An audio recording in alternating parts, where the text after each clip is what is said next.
Hey y'all, what's up? Welcome back to my channel. I have something super cool for y'all. Today I am discussing some of my top home recording studio tips. I've had a lot of support on this channel lately, so I just wanted to say thank you to everybody watching. And I did want to come back and do a little something because I haven't been on here in like a month, I think, or two. So I just wanted to come back just to let you know I'm coming back and I'll be here. So this is going to be a couple of home studio tips. I like to make everything as simple and I like to use layman's terms just to get things as simple as possible for people who haven't been to school for years and paid a bunch of money to understand as well. So yeah, these are going to be my top 5 home studio recording tips. If you want to know what those are, just keep on watching. So I'm going to jump right into it. I'm going to start off with sound isolation. So when you're recording at home, the most important thing, if you ask me, is the room that you're in. If you're in a room and has a lot of solid, surfaces, like these walls like this right here, it has floors that are hard floors like tile floors or hardwood floors, just a lot of solid surfaces, that's a no-no. You want to make sure that there's enough things in the room to absorb the sound. So for example, you want carpet on the floor, you want it's a good idea to record in your closet where there's a bunch of clothing, somewhere with beds, but there's also like different filters that you can use to absorb the sound as well. Like there's sound panels that you can use. I actually have some extra sound panels down here. I can show it y'all what they look like. So these are the panels that I'd recommend getting. Like you can place these on the wall, for example. Like if you want to like just isolate the sound, you can put these like on the walls and stuff like that. Or you can get an isolation shield that you can use that will also help to mute and absorb a lot of that sound so it doesn't bounce around the room. And that's what sound does. Sound bounces off of everything. So if you have a hard surface, like it's like a ball. Like it's a lot easier to bounce a ball off of a wall, right? But if like let's say a basketball, I can bounce a basketball off of the wall easily. But can I bounce a basketball off of my bed very easily? No, because it's a very soft surface. Is it easier to bounce a ball on hardwood floors, or is it easier to bounce a ball on carpet? It's hardwood, tile. So your sound is the exact same way. You want surfaces that a ball would not bounce off of very easily. So another thing you want to do is make sure you stay away from windows. We're still in the room, so you want to make sure you stay away from any surfaces that may have sound on the outside that could leak into the inside of the room. You want to stay as far away from those as possible. You want to turn your mic around so that because we have cardioid microphones. Most of our microphones are cardioid. So if you want to make sure that you're putting your sound in a way that it's putting your sound source, your microphone, in a way that it's opposite. It's on the your sound source wants to be to the back of the microphone. Like if there's a window, you want to make sure that window, is behind your microphone. And you're right here. Here's your voice, and the window is behind you. So you just do all of that to make sure that your room is cozy and ready for vocals to be used and circulated in that room without bouncing everywhere. The next thing you want to make sure of when you're recording at home is your input. So you don't want to record your sound too loud, right? You don't want to record your sound too quiet. So you want to make sure that you're recording just right. I record, my input is negative 6 dB. That's what I use. I know people go lower than that. I don't go lower than that. That's my peak. I know some people go higher than that, and you should not go higher than that. I would not recommend it. But negative 6 dB is the cutoff sound I would recommend for limit that I would recommend for recording. That is loud enough. That should be definitely loud enough. Anything else should be addressed in mixing and in the performance and the delivery of the performance. So my next tip is, it goes along with that. You want to be aware of how you're singing or rapping into the microphone. So you're going to be a good distance away from the microphone. You're not going to be too close, you're not going to be too far away, but you want to make sure that you're as loud as possible within reason.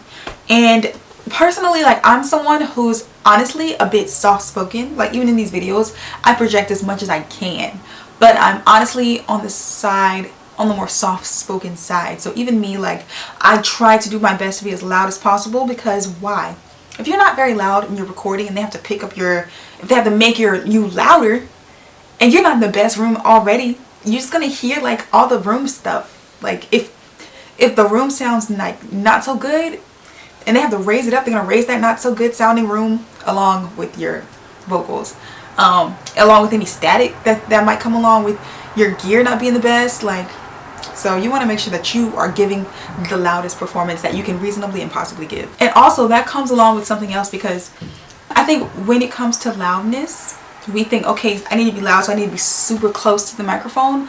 If you ask me, that's a bad idea from personal experience. I will tell you, don't get closer to the microphone, because you're going to make it a lot harder to mix at the end. Don't get as loud, don't get as close to the microphone, get loud, but don't get as close to the microphone as possible. Like, have a nice distance away from the microphone, like I was saying earlier, because there's this thing, it's going to cause, I can't think of the name right now.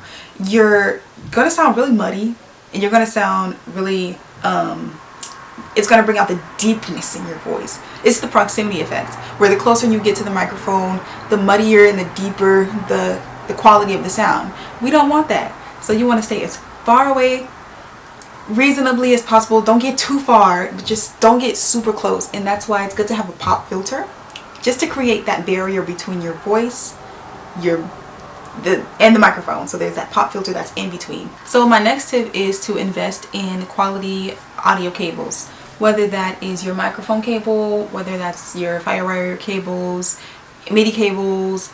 The most frustrating thing is when you're trying to record and it's not sounding right because of a cable. Trying to record a quality signal, as quality as possible, and it's the issue with the signal is the cable. To me, that's so frustrating, because you're already working with gear, especially if you're like a beginner and you're trying to start your home studio journey, record at home, and the cable is broke down. So make sure that you invest. Don't buy the cheapest cable possible.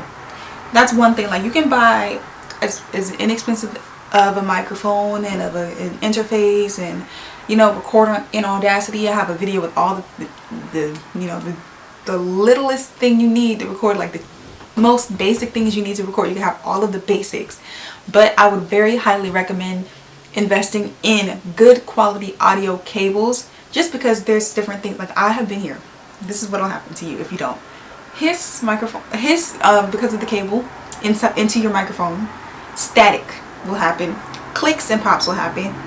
It'll be a thing where, like, all of a sudden you won't hear your vocal anymore because, like, the cord gave out. Like, invest in your microphone cables. I would definitely recommend doing that. So my last tip here is this is actually about the takes. Like, you're recording, like, now we're in the process of it, we're in the groove, we have our room together, we have our cable, we're away from the windows, like, we have our input gain set. So the next thing has to do with your actual recording process, and this is also from experience. Make sure when you're recording, each take, do it at least 3 times. I do each take at least 5 times, but I recommend doing it at least 3 times, because you want the best performance possible. And when if you're either mixing it or you have someone else mixing it, you're giving them options to choose from that, gives you the ideal, situation for an amazing performance. Because if you're only doing 1 take, let's say you have a verse, right? You do the verse 1 time and then you send it in, and then, like, there's a part in that verse that's just not usable. That's it. Like, what can they do with it? What can you do with it? You just, like, messed up. So I would recommend, also it helps to keep you organized. So I would recommend having a good workflow for yourself and for the amount of takes you're going to do. For me, it's 5. So at least when you're doing a verse, record that verse at least 3 times. Go on to the next part, whether it's the hook or the bridge or the pre-chorus or whatever. Record that 3 times. Record each part 3 times. Say it's going to be at least 3. Like I said, I do 5.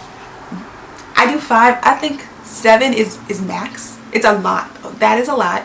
But like I said, it gives you the most chance for having the most professional quality performance possible. Alright, you guys, so those are my tips. I hope you enjoyed it. Once again, thank you guys for all the support on this channel. I really appreciate it. And yeah, so I guess I'll see you guys in my next one. Bye.